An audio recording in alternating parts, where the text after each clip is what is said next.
Welcome, everyone, to this deep dive. We're going to be looking to some pretty recent and honestly quite complex public statements today. That's right. Specifically, we're focusing on Kanye West's claims, the ones he made on X, formerly Twitter. Yeah, about an alleged incestuous relationship with his male cousin when they were children. And this all kind of surfaced alongside his new song, Cousins. Exactly. And for our sources, we're mainly drawing from a Page 6 report covering these events. And just to be clear up front, our goal here isn't to, speculate or give our opinions. Not at all. We're here to really just unpack the core information from the source, understand the context as it's been reported, and see if there's any relevant background in the material. Yeah. Just the facts as presented. Okay, so let's get into it. The Page 6 article mentions that on Monday, April 21st, 2025, so very recently, Kanye West, or Ye, posted on X, he announced this new song, Cousins. And he described it as being about his cousins who is, and this is a direct quote, locked in jail for life for killing a pregnant lady a few years after I told him we wouldn't look at dirty magazines together anymore. Whoa! I mean, that initial statement itself is, well, it immediately links something from childhood to this incredibly serious crime later on. It really does. And he goes further, right? He talks about feeling responsible. Yeah, he does. He apparently said, perhaps in my self-centered mess, I felt it was my fault that I showed him those dirty magazines when he was 6, and then we acted out what we saw. That's quite a statement, linking his own actions or perceived actions to something so devastating years later. It really makes you think about, guilt, memory, how people process these incredibly difficult things. And it didn't stop there. The article says there was another post, even more explicit. What did that one say? Again, quoting Page 6, quoting West. My name is Yi, and I sucked my cousin's DK till I was 14, and then simply tweet sent. Just like that. Wow. Yeah, just blunt. The directness is pretty staggering, especially on such a public platform. I mean, putting something that personal, potentially traumatic, out there so starkly. It definitely raises questions. Yeah. Like, why now? Why this way? Exactly. And the article then connects this back to the song itself, Cousins. It pulls out some lyrics. Right. Let's look at those. It quotes lines like, hanging with my cousin reading dirty magazines. We seen some NS kiss, and we ain't know what that ST mean. Okay, so mirroring the X post about the magazines. Yeah, and then we start reenacting everything that we had seen. That's when I gave my cousin head. So the lyrics are basically offering a more narrative version of the claims made in the tweets. Seems like it. And apparently that line, that's when I gave my cousin head, gets repeated multiple times in the song, according to the report. Repetition can be, a strong artistic device.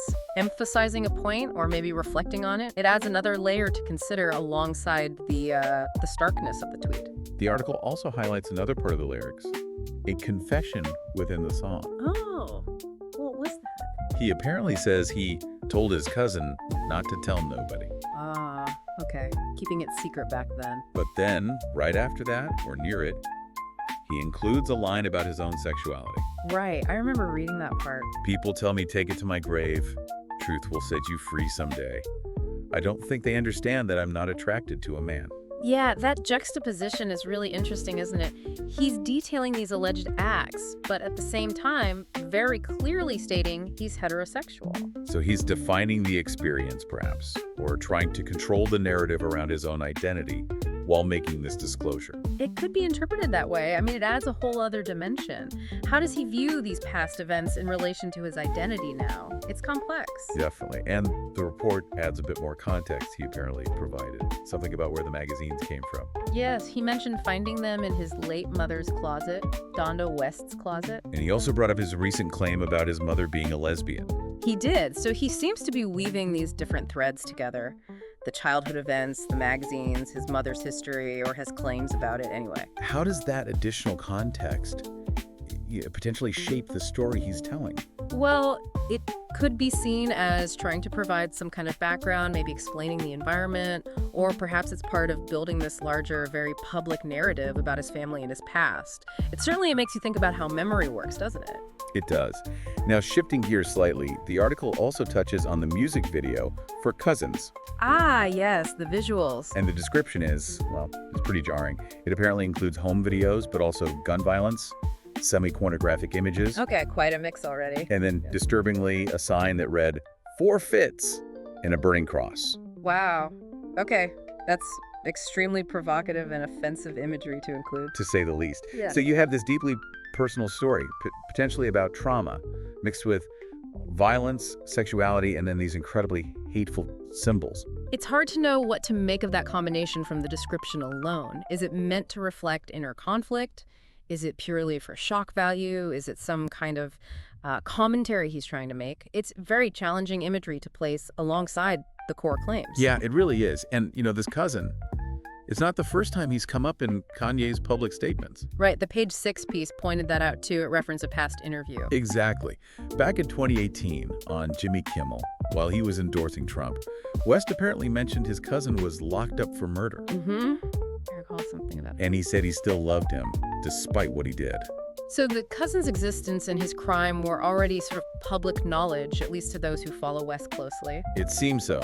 This earlier mention confirms the cousin has been part of his narrative before, but obviously in a very, very different context. Absolutely. It was about the crime and West's loyalty then. Now, these new claims completely reframe their alleged shared history. It wasn't just Kanye. Kim Kardashian also apparently mentioned this cousin. Oh, really? When was that? According to the report, back in 2020. She was in a meeting about prison reform with Mark M. Howard, Okay. and she identified the cousin as Kanye's aunt's son, making him also her husband's aunt's son at the time, and confirmed he was serving a double life sentence for a murder he committed at 17. So that corroborates the basic facts from another family source. The identity, the crime, the sentence. Yeah, it just sort of grounds the reality of this individual and the, frankly, tragic situation surrounding him, separate from these new, very personal allegations from West. It definitely adds weight to the whole picture. You have these public figures referencing this family member tied to a serious crime over several years. And the article points out the timing, again, a Monday post on X, tied directly to the music video release. Very deliberate. Very much seems like a coordinated release using social media and his art form together. And it's crucial, as we said at the start, to remember our source here is page 6, reporting on West's own public statements. Absolutely vital. We're working with what he put out there and how it's been reported. We don't have, independent verification or other perspectives directly within this source material. It's his account via the media. So let's just quickly recap what we've covered in this deep dive. We looked at Kanye West's recent, very public claims on X about an alleged incestuous childhood relationship with his cousin. Right. Claims that came out alongside his new song, Cousins, which seems to detail similar experiences in its lyrics. We also noted the background context that this cousin is currently incarcerated for murder, a fact mentioned previously by both West and Kim Kardashian. And throughout this, we've really stuck to the information presented in that page 6 report, just laying out the reported facts without adding our own spin or outside info. Which brings us to a final thought, really, for you, the listener, to consider. Given how incredibly personal, how potentially traumatic these public statements are, Yeah. and how they're intentionally linked to his music put out there in digital age, Yeah. what does this whole situation suggest about, well, the relationship between being a celebrity, dealing with personal trauma, and deciding to share that publicly today? That's a really interesting question. How that line between private experience and public performance, especially online, is shifting. Exactly. Maybe think about the different layers we've discussed, the claims, the timing, the art, the family history, and see what stands out most to you in this very complex picture.